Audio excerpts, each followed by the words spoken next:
topics and opinions expressed on the following show are solely those of the hosts and their guests and not those of W4WN Radio, its employees, or affiliates. We make no recommendations or endorsements for radio show programs, services, or products mentioned on air or on our web. No liability, explicit or implied, shall be extended to W4WN Radio, its employees, or affiliates. Any questions or comments should be directed to those show hosts. Thank you for choosing W4WN Radio.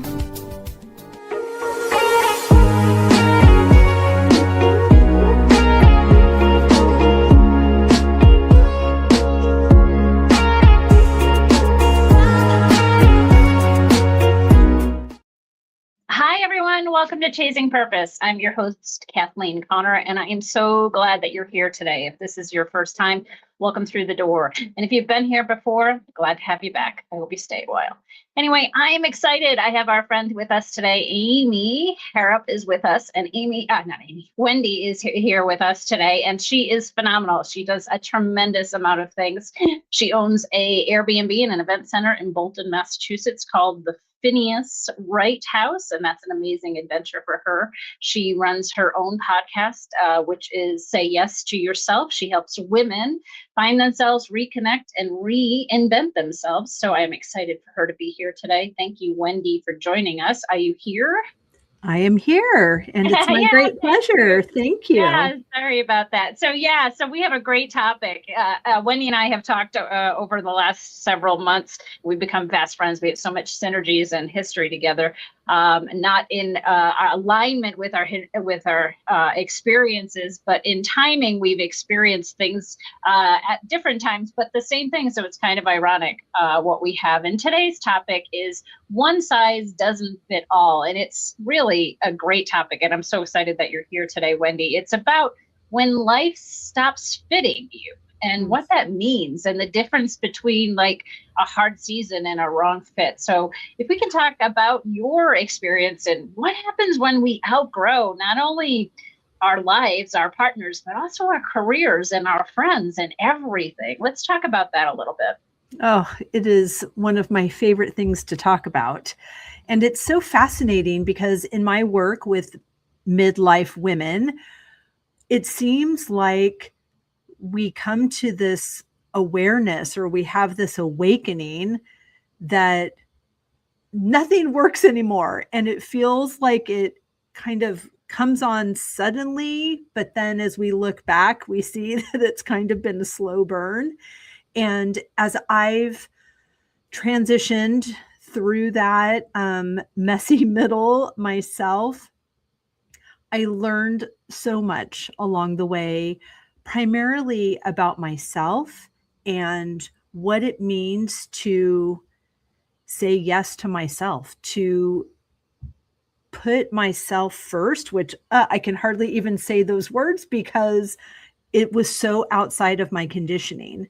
I thought that taking care of everybody else and using the information and intuition and sensitivity that I had to the needs of others, and then managing their comfort levels and navigating all of the components to make sure everyone was having a great time. And I really thought that that's what my role was, mainly because I was good at it. Secondly, because nobody was mad that I was taking care of everything. But for me, it happened in a conversation through an online business course that I was taking that really triggered a system of events that or a series of events that had me redefine what my day-to-day looks like, what my life looks like. And it was a reinvention, but it was also a remembering and a realignment, a re-engaging with what's important to me, and then being okay that it was different than my spouse of 22 years. Yeah, it's amazing. I think as women, especially women of service, we have a calling to want to take care of people and others. And that's where we find our gratitude and our joy, I guess, at that point. But I always think of it as, we try not to rock the boat, but eventually we get seasick, right? Eventually we're the ones that really suffer, is because we're not fulfilling our own needs. And I just find with my clients, and again, midlife women that I help in conversations and in life changes, that they don't know how to do that anymore. They found they've lost their voice and their footing, and so it chips away at them. And I think, as I was thinking this morning driving into the office, I thought, there was no time more prevalent in my life for change than in my 20s. And I think maybe you'll think of this too, right? You get out of college, you're around your family, your whole world is about this big, because that's what you've been used to, or family patterns and things. And then all of a sudden it becomes broader because you now have a corporate job, you're seeing new cultures, you're seeing new things, you're eating new things, you're seeing, experiencing new sights. So your emotional bandwidth just starts growing. And from my 20 to my 30s, I changed my outlook around religion, culturally, family values, all of those things. I still was quiet, but I at least was more observant. But I think in my 50s, and you and I are pretty close to the same age, I think we're a month apart, that I think in my 50s, it was a time that the same change happened or observation happened, but relational. Then from 50, now 57, 58 soon, that I suddenly just start observing relationships and how they serve me and who serves me and who I want to serve. There's things in our lives that we have very little control over. Right? One is our power, our energy, and our reaction, right? And a lot of times as women, we don't realize it. But I think in our 50s, and I see it with my clients, and I'm sure you do as well, that it is that time period where you're like, that's not healthy anymore. That I want to do something different. So talk about, I know you've gone through some changes within your life, the same as I have as well. Talk about what happens when you took the course, when you realized things were different. How did not only the change affect you, but how did your changing affect others? Because I think that's also the key to setting boundaries, right?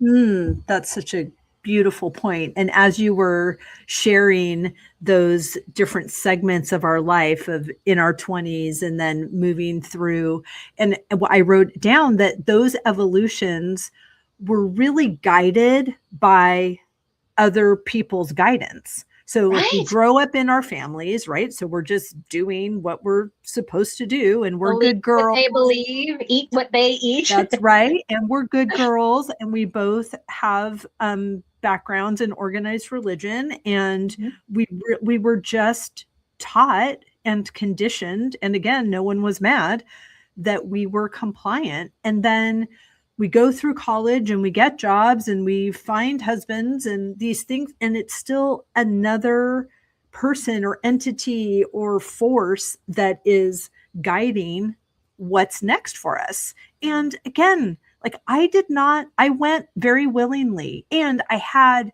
an amazing time until I didn't. And that's when the switch comes. So that's when, okay, now I am aware of my experience. I am aware that it does not delight me. And I am aware that I have agency. And now in my 50s, I'm just not available for anybody else's opinion of what I should be doing. And that wasn't an easy shift in mindset, because those neural pathways were very developed of, that is not being a good wife. That's not being a good mother. That's not being a good daughter. That's not being a good Christian. That's all of that is very selfish, and that's very terrible. And I allowed myself to create new neural pathways, to create a new line of thinking, to shift my mindset.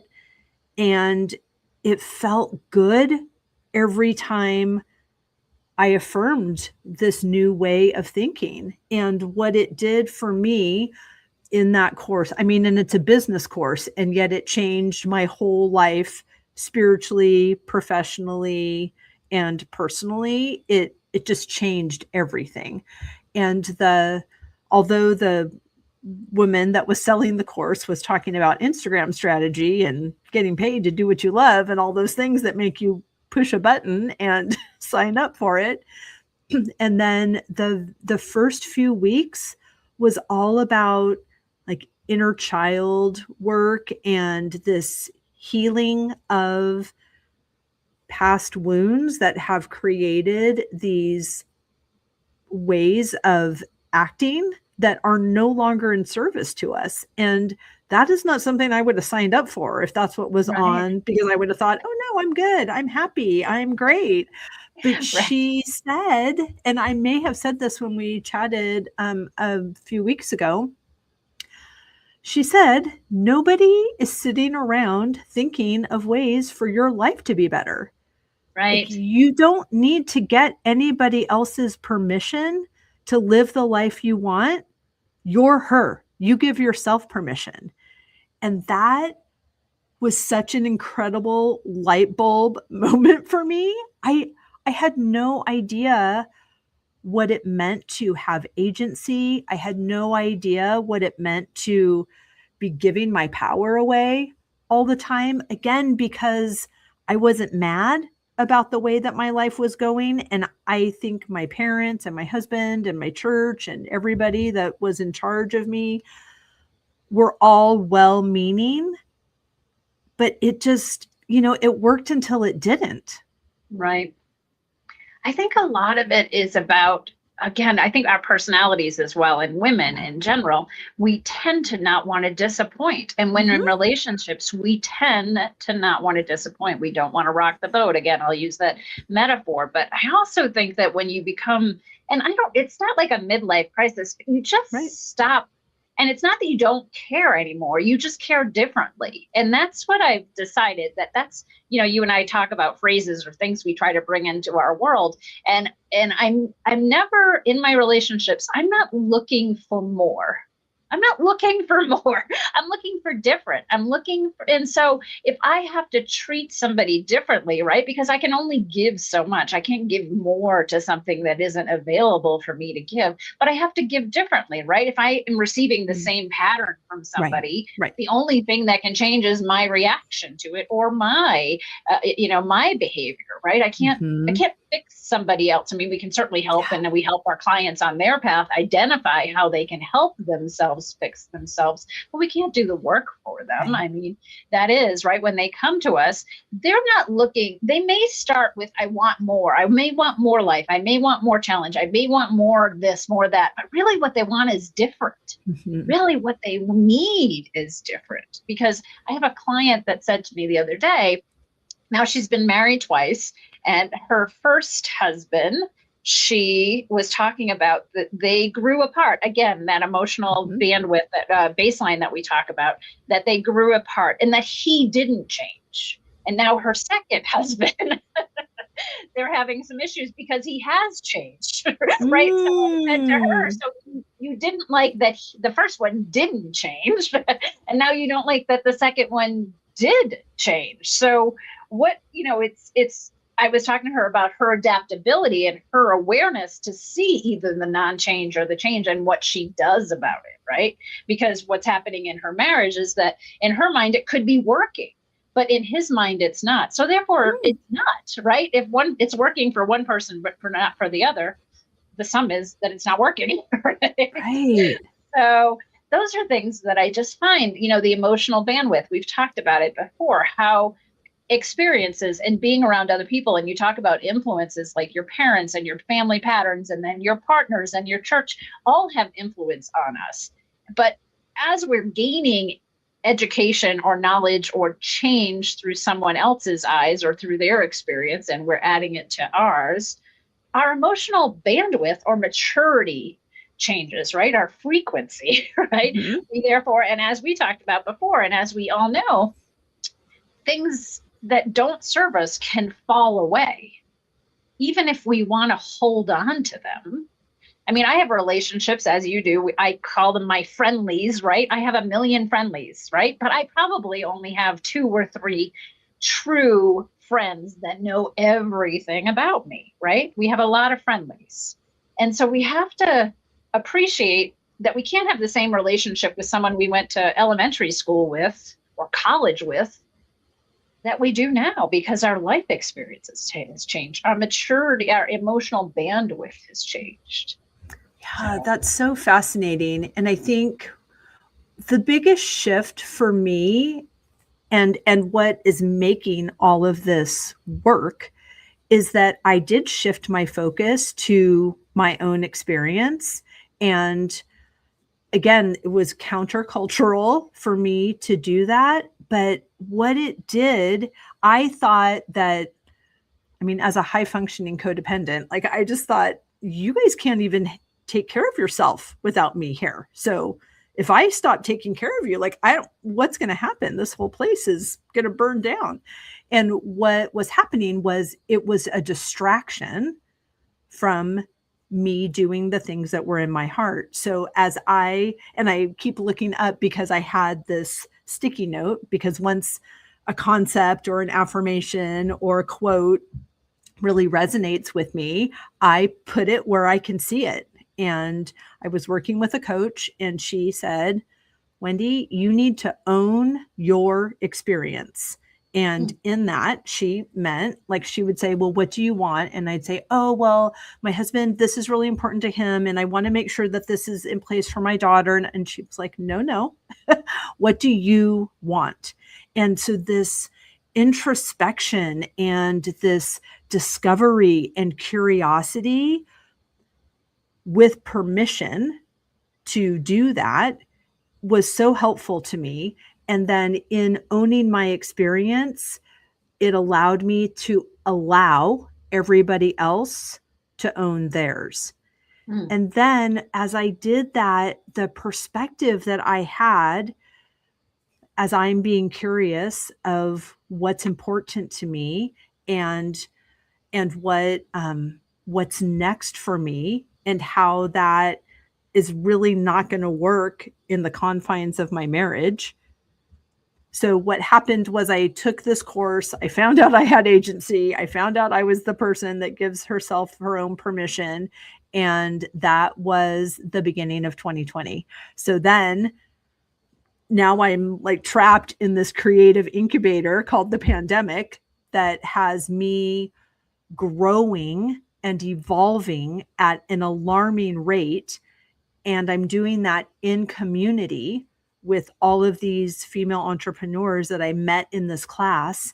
So instead of being one person in the house with one idea and my husband in the house with another idea and his idea winning because he's the man, that the scales tipped, and I had community and I had support and I had encouragement, not to push against him, but to really identify, who am I and what do I want? And so when I took the time to investigate, to be curious, to discover what was important to me, what I made a mantra that I am only available for what delights me. I know, I love that. And it's like funny because, oh, okay, like we're not just getting by, we're at delight. And I wanted it to be, yes, I am here for a big life. And I am, in fact, only available for what delights me. And so as I said those words out loud and then used that mantra to call myself up to that higher version, it was most certainly an invitation to my husband to also identify what's important to him and identify what he wants. And he just wasn't available for that. And that made me sad. And it made me understand even more that this is an inside job. So him not being available for that wasn't my fault. It was his reality, and that was going to need to happen in another room. So, we talk about like, how do we outgrow someone without making them the bad guy or without making us the bad guy? And I think that we can neutralize those feelings by treating them as the indicator that they are.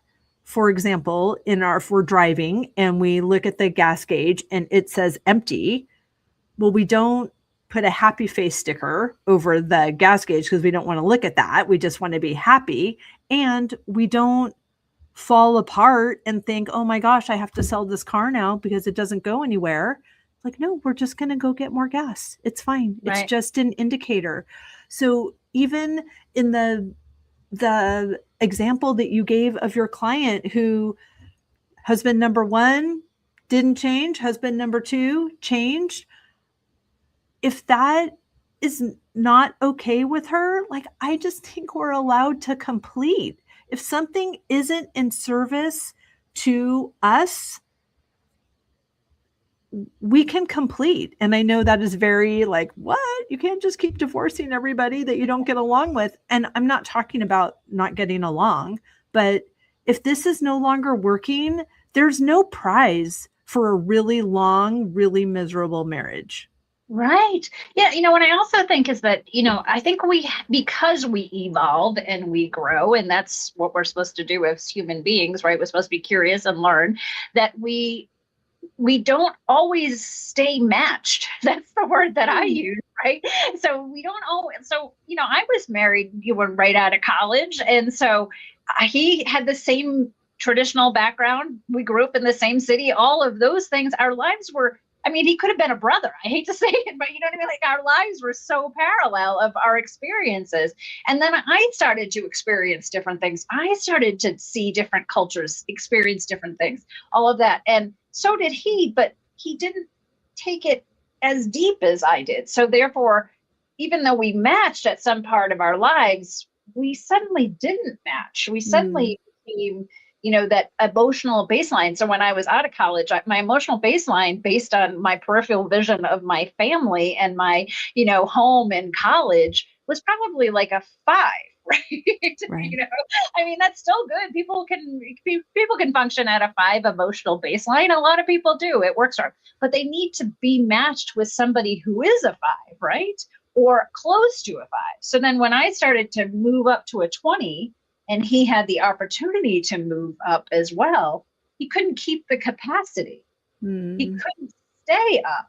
That wasn't his interest. Therefore, he got angry, right? We talked, you asked you this as well. We've talked about the past. Like, what happens when you change and you want different as opposed to more, and the person that you're with can't level up with you? Like, what, that's what I find is, even friends that I've had for a long time, I love them. I still have a ton in common with them. That doesn't mean that I'm matched with them anymore. Right. It means I understand them and I respect them, but I don't want to live with my college roommate again. As much as I love the time with her and I love our conversations, that's not somebody who I want to grow beyond with, because we were probably at an 8 during our 5 during our college times. Right. And I just think there's so much fluidity with our evolution. And even in a marriage, I don't believe that you're growing together in the same way and you love all the same things and you're doing all the same things together. It's just this capacity for growth and curiosity and discovery that you're growing at a sustainable, compatible rate, but it doesn't have to be with the same things.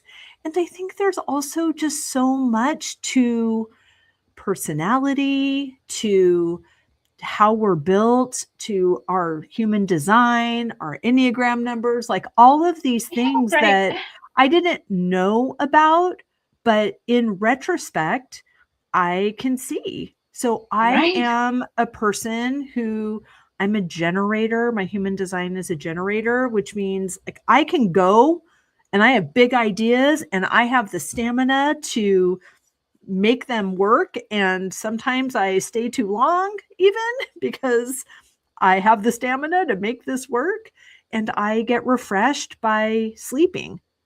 And Right. and I'm an extrovert and I'm a helper. I'm a 2 on the Enneagram. So I'm always looking for ways to be in service I mean, solicited and unsolicited help is coming all the time from over here.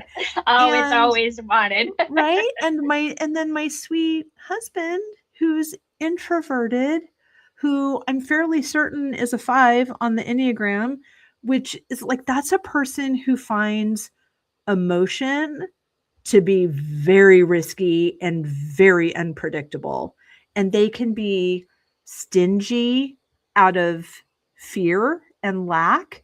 And like I'm overgiving out of possibility and abundance. And I'm energized by people being around us, and he doesn't want anyone to come over. It's like, we have a bed and breakfast. Like, what are you talking about? And it's not even an Airbnb where we leave and they come. It's like, oh no, I'm here. In fact, I'm why you're coming, and I'm going to make you breakfast and we're going to do all the things. And it's so good.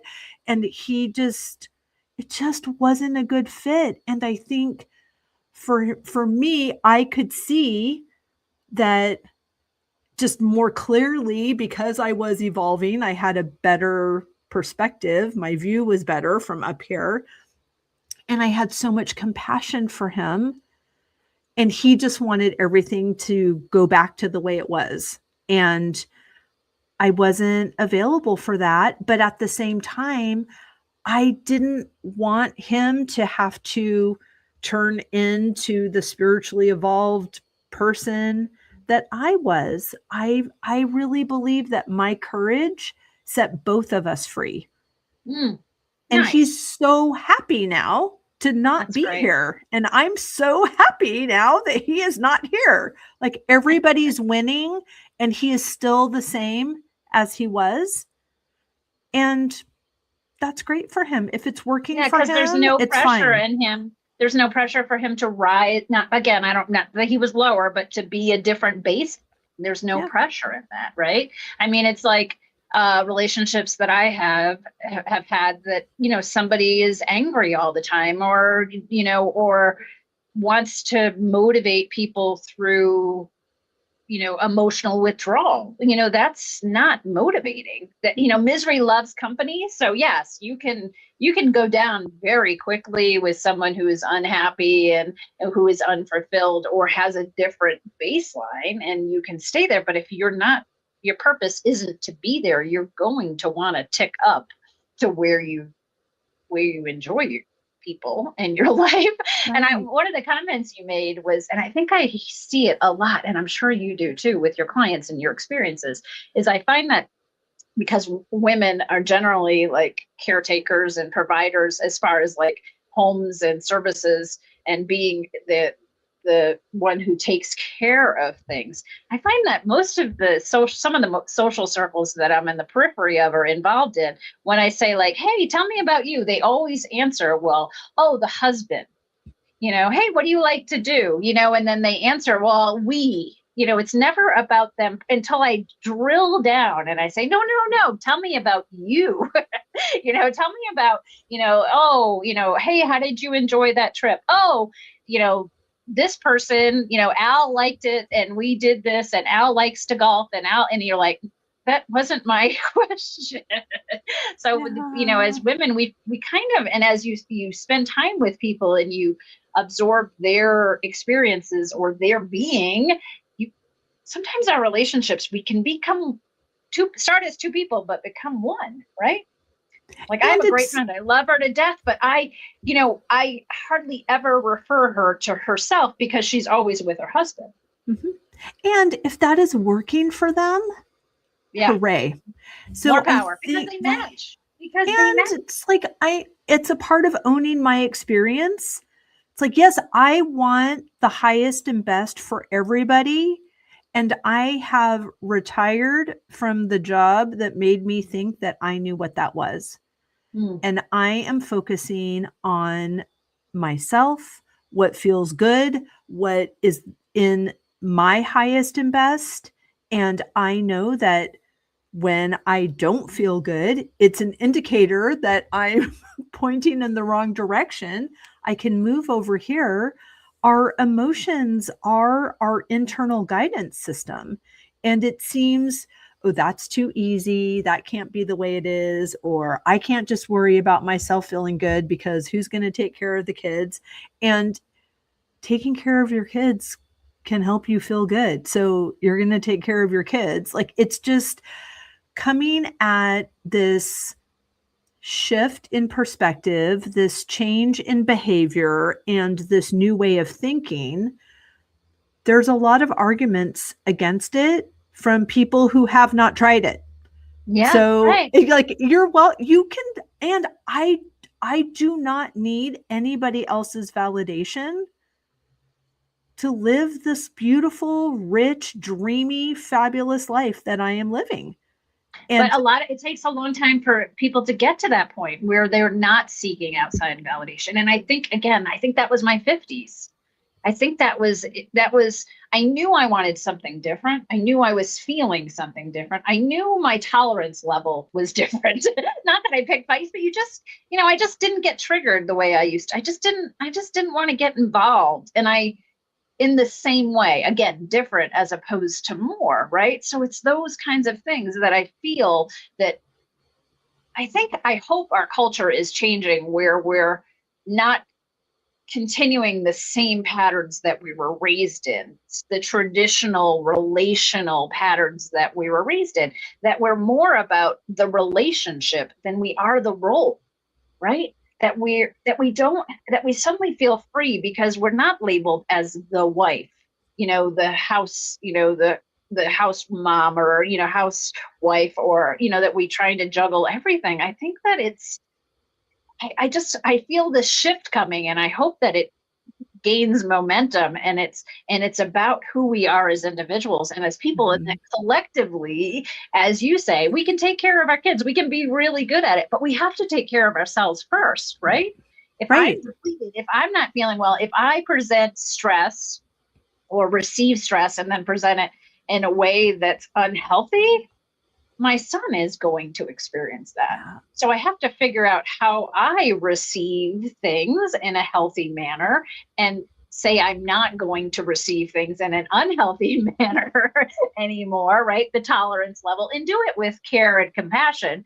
Yeah. I mean, there's a difference between, I think that the shift is about, when I saw a shift in 2022, I think people didn't really know how to receive me anymore. I wasn't the same person. I heard that, like, you're changing, you're not the same person. It was about everybody thought, not everybody, but I heard the tone of, oh, this is that Me Too movement. Oh yeah.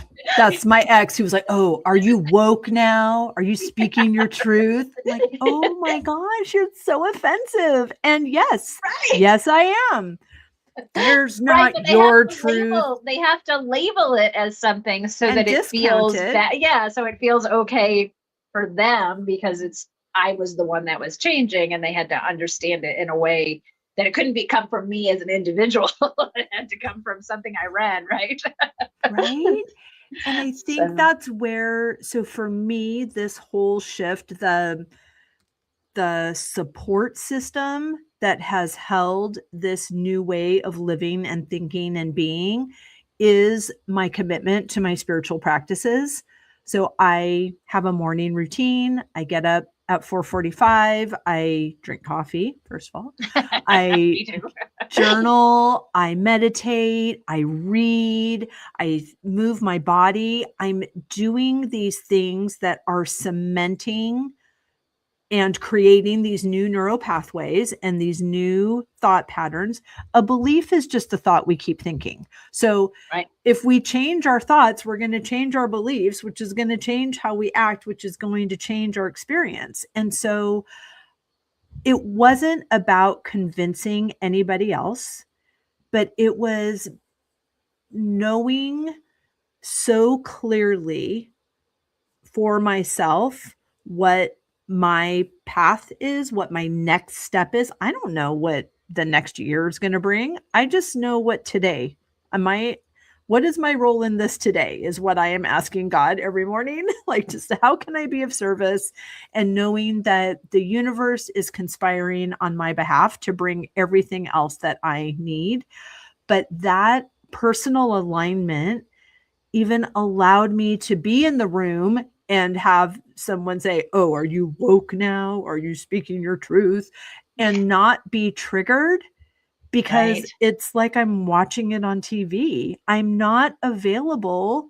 It's not, I'm just not even at the same frequency. Like we're talking on a radio show. You can only hear this if you are tuned to the station. And Right. if you're not tuned to that station, you're not hearing what's being broadcast. And so I just took radical responsibility for what station I was tuned into. And I don't even interact with people that don't get me anymore, because we're not on the same radio station, and I'm not chasing after Oh, friends or relationships. I had really great friends and nothing happened. We just don't talk anymore. And I'm right. letting that be okay, because I know too much about these energetics and about this frequency and about the radio station that I'm on. And I'm attracting a whole bunch of new beautiful Right. relationships. And it's Right. okay. And that's what I think we talked about before. Like it's about a lot of people don't like the term energy or frequency or those types of things because to them it seems like it's spiritual, it's out there. It's they can't grasp it. So that's why I talk about this emotional baseline, because it tends to keep it more on an emotional level. And it is that, like, I feel like when I outgrow relationships or I don't know about growth. That's the wrong term, Right. but when When they're I just bring complete. my energy up or my frequency up, I'm going to gain others. I'm not suddenly going to be a lonely person. There are other people that are at that same frequency. You and That's I, right. right? We have a lot in Right. common because we vibrate and we have the same emotional curiosity Mhm. baseline. It's synergies that we've gone through, life experiences that we not only took as situations. Like I have this other person that's a friend of a friend that I see that she struggles with some health issues. And when I talk to her about, like, hey, how are you doing? She's like, oh, my back's bothering me, or all of these things. I think I've talked to you about this before. And she'll talk about, I say, oh, what happened to your back? And she said, oh, when I was pregnant. And I think, my God, her son's 15. Like, Yeah. like that, you have been suffering or using your back injury or your ailment for 15 years to limit your life or Experience. your experience. And so I just think what a shame, because I think, wow, Yeah. there's so much medical advances and there's so much spiritual and energy advances that can work on her back or her, but it's like a mindset shift. And I think Sure. that is one of the things that when you say the word chasing, I think it's and about validation. I think it's the mindset that I'm just not interested anymore. I'm Right. not at the point where I want to chase someone else's attention or validation or approval. And I think it came also, I mean, I would love to have my parents still here on earth, certainly. But I think it also came with their death and processing that I Mm. really don't have to have anybody's approval anymore. Yeah. My parents aren't around. My siblings are still around, but they're not overly involved with my life. I love them. We're siblings. But I don't have to call and try to convince my mother of something or get my father's approval, which it was easier to get his than hers. Mhm. So I think that's it's almost like an aha moment. Like we Yeah. go through these times and we're like, where you look for delight. And again, I'm still struggling for my word. It's the feeling. I just don't know the word that I want to use. Yours You'll is so find it. perfect. With delight. I know. And when I do, it'll be like on a t-shirt someplace that I'll Right. send to It's so you. good. But Yeah. I'm thinking that some of the things that your morning routine, and I have a morning routine as well. I do morning papers and I meditate and do all kinds do listen to a little bit of podcasts. But one of the things that I did, and it's so basic and it's but it's so impactful to me. I have a coffee maker that I use that I can control through my wireless, through Alexa. And it is perfect because I get up again at 4:30 or 4:15 and I say, Alexa, turn on my coffee. And I can make coffee. I can stand in front of a coffee machine for 5 to 7 minutes while it brews. But if I'm doing that and waiting for it, I'm emptying the dishwasher. I'm cleaning the counters. I'm folding laundry. It then becomes someone else's time or me being of service, as opposed to if my coffee pot is ready and I fill it up, then I can start my morning routine. Yeah. So it's like that little shift. It's like this $50 or $40 coffee pot that I recommend and it's not because it makes great coffee. It doesn't. It makes just a drip of coffee pot. But it's that whole like time of that I don't get distracted by waiting for the coffee to be made. I don't suddenly sweep the floor or put away something or fold something or do something for others. Yeah. Yeah. These practices are so important. And even when you were mentioning your friend with the back problem and she went into her story, our words are so powerful. And that was such a huge part of my midlife reinvention, was understanding how powerful my words were and the habits of how I told story. That's a habit. She's in the habit of explaining when this happened, and it just sometimes can take a new awareness, like, okay, wait a minute, why am I continuing to tell a story about what I don't want? This doesn't make any sense. I am going to create a new narrative. I had this experience a couple of years ago. My daughter was involved in Girls on the Run, and which is an after school, it's like running smashed with women's empowerment. It's totally beautiful. It's in the elementary school, and it ended with a 5K. And because her dad's the runner in the family, because he's run before, he was going to run it with her. I run errands, so I'm clearly not the person, but he hadn't. And I was committed to that story because, one, it's true. Two, everyone always laughs when I say that. And it is funny. That feels good, right? So he had an injury. I said I would do it. She's like, what if we're the last ones, or what if we don't finish? I'm like, oh, then we'll just go to the car. I don't really care. I'm so unattached to the outcome of this 5K. It doesn't matter. And like, I don't even run, so I don't know how long we're doing this anyway. We both ran a 5K and we felt so good, and we were passing people, and we felt, I did an Instagram live while I was running. It's like, what other narratives are not in service to me? This is blowing my mind. And it's just when we let ourselves become aware of, wait a minute, like if your word is your wand, if you're casting a spell, like Amelia is also in her Harry Potter era, so there's a lot of spell casting around here, and our words are casting a spell. So let's clean it up. Let's talk about what we want. Let's only be available for what delights us, or some outlandish, beautiful thing, and see what happens next. Yeah, people don't realize the power our words have.